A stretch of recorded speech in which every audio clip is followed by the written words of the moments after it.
तैयार रहिए। स्टार्ट। वाद तथ्य। मूल रिट याचिका का अपीलार्थी दिनांक 29/7/2016 को अपने परिवार के साथ अपने एक संबंधी के मृत्यु संस्कार में भाग लेने हेतु कार से नोएडा से शाहजहांपुर के लिए राष्ट्रीय राजमार्ग संख्या 91 से जा रहा था।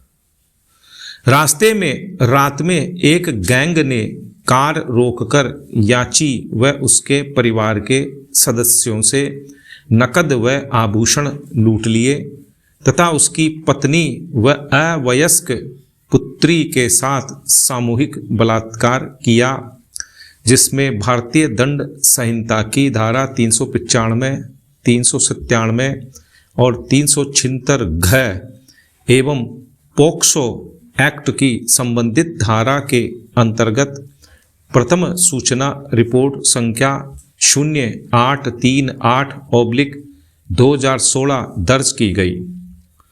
उस समय उत्तर प्रदेश राज्य सरकार में तत्कालीन शहरी विकास मंत्री ने पीड़ित महिलाओं की लज्जा पर अपमानजनक कथन किया और प्रेस कॉन्फ्रेंस बुलाकर घटना को राजनीतिक षड्यंत्र बताया। इसलिए याची ने मंत्री के गैर जिम्मेदाराना कथन व उचित अन्वेषण न होने की आशंका व्यक्त करते हुए मामले को अन्य राज्य में अंतरित करने के लिए भी यह याचिका प्रस्तुत की।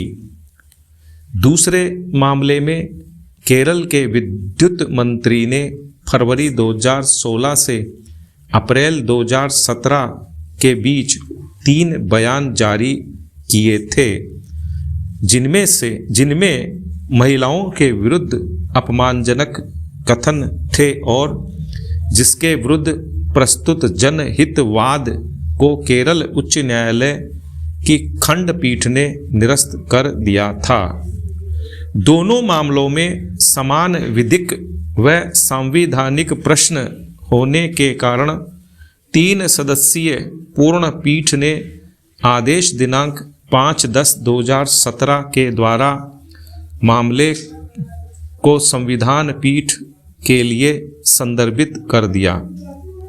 संविधान पीठ ने आदेश दिनांक 24/10/2019 के द्वारा विचार के लिए पूर्वोक्त 5 प्रश्न विरचित किए, जिन पर न्यायमूर्ति गण S Abdul Nazeer, B.R. Gavai, A.S. Bopanna और V. रामा सुब्रमणियन ने एक साथ बहुमत का निर्णय दिया, जबकि न्यायमूर्ति B.V. नागरत्ना ने कुछ प्रश्नों पर बहुमत का समर्थन किया, किंतु कुछ प्रश्नों पर भिन्न मत दिया। निर्णय भाग 1।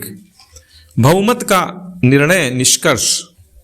इस पीठ को संदर्भित 5 प्रश्नों पर हमारा निष्कर्ष उत्तर निम्नवत है।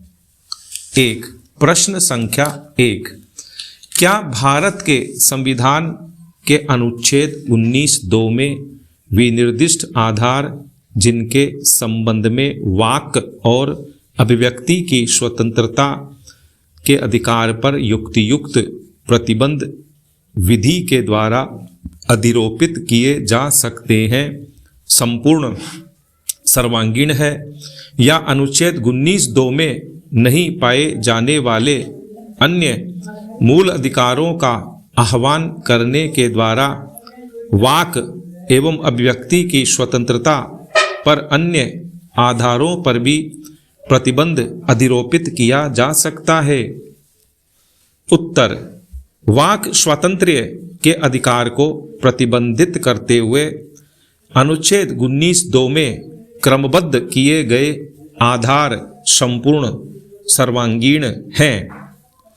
अन्य मूल अधिकारों का आह्वान करने के बहाने के अंतर्गत अथवा अन्य 2 मूल अधिकारों में एक दूसरे के विरुद्ध संघर्षात्मक दावों के बहाने के अंतर्गत ऐसे अन्य अतिरिक्त आधारों जो अनुच्छेद 19(2) में नहीं पाए जाते हैं, पर किसी नागरिक पर अनुच्छेद 19(1) के द्वारा प्रदत्त अधिकारों के प्रयोग पर अतिरिक्त प्रतिबंध नहीं लगाया जा सकता है।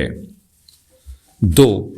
प्रश्न संख्या 2, क्या भारत के संविधान के अनुच्छेद 19 और 21 के अंतर्गत किसी अधिकार या अधिकार का दावा राज्य या उसके अधिकरण से भिन्न व्यक्ति या संख्या के विरुद्ध भी किया जा सकता है?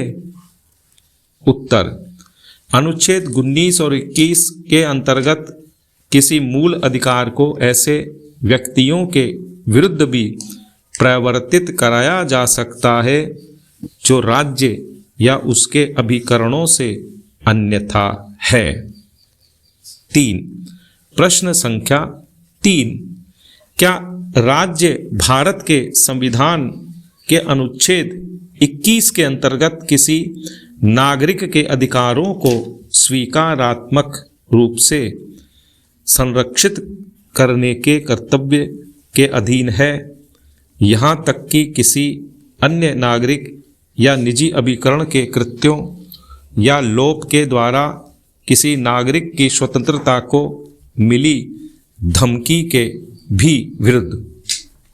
उत्तर, जब कभी किसी व्यक्ति की व्यक्तिगत स्वतंत्रता को किसी गैर राज्यकर्ता के द्वारा धमकी प्राप्त होती है, राज्य अनुच्छेद 21 के अंतर्गत उस व्यक्ति के अधिकारों को स्वीकारात्मक रूप में संरक्षित करने के लिए एक कर्तव्य के अधीन है। विराम।